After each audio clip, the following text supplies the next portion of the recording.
So the first thing we see is that we have to introduce a plane to reconfigure from the pickup location, which is horizontal, to the vertical placement. So we do that separately as part of the pickup cycle, and that's added to our stack. In this case, because we're doing this in a consecutive fashion, we're only going to run one cycle at a time.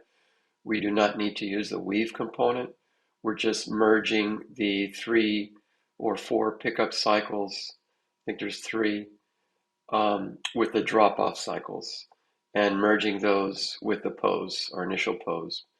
So this is fairly simple to add that additional orientation plane.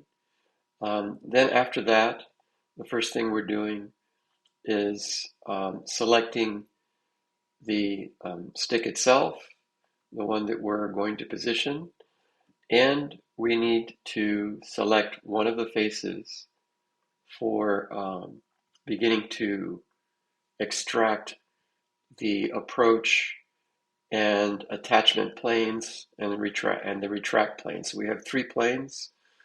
We have one to the side because we're coming in from the side. This is our um, approach plane. And then in line with it, we have the attachment plane. This is where the robot gripper will release. You notice that we have offset these planes from the face of the stick to the center of the stick because we want to maintain a consistent depth for the gripper to pick up and release the stick. So this has to be coordinated with the Z position or the offset position for your gripper. Once we